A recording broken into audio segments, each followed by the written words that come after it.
ಮೂಡಿಗೆರೆ ತಾಲೂಕಿನ ಪ್ರಮುಖ ಪ್ರವಾಸಿ ತಾಣವಾದ ರಾಣಿಝರಿಗೆ ಪ್ರಯಾಣ ಮುಂದುವರಿಸಿದೆ. ಕೊಟ್ಟಿಗೆಹಾರದಿಂದ ಇಲ್ಲಿಗೆ ಸುಮಾರು 23 ಕಿಲೋಮೀಟರ್ ದೂರವಿದೆ.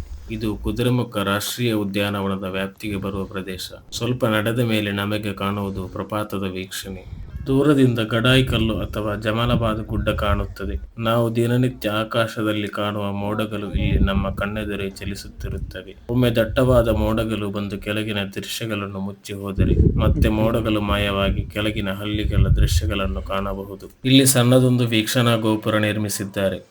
ಅದರ ಮೇಲಿನಿಂದ ವೀಕ್ಷಣೆಯು ಸುಂದರವಾಗಿದೆ. ಈ ಕಾಣುವ ಪ್ರಪಾತದ ದೃಶ್ಯಗಳು ನಮ್ಮ ಮೈ ಜುಮ್ಮೆನಿಸುತ್ತದೆ.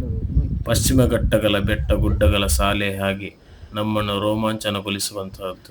ಇತಿಹಾಸಕಾರರು ಈ ಪ್ರದೇಶಕ್ಕೆ ರಾಣಿಝರಿ ಎಂದು ಹೆಸರು ಬರಲು ತಿಳಿಸಿದ ಕಾರಣವೆಂದರೆ, ಟಿಪ್ಪು ಸುಲ್ತಾನ್ ಇಲ್ಲೇ ಹತ್ತಿರದ ಬಲ್ಲಾಳರಾಯನ ದುರ್ಗ ಕೋಟೆಯ ಮೇಲೆ ದಾಳಿ ಮಾಡಿದಾಗ ರಾಣಿ ಪದ್ಮಿನಿ ದೇವಿ ಶರಣಾಗಲು ಇಷ್ಟಪಡದೆ ಇದೇ ಬಂಡೆಯ ತುದಿಯಿಂದ ಹಾರಿ ಪ್ರಾಣತ್ಯಾಗ ಮಾಡಿದರು.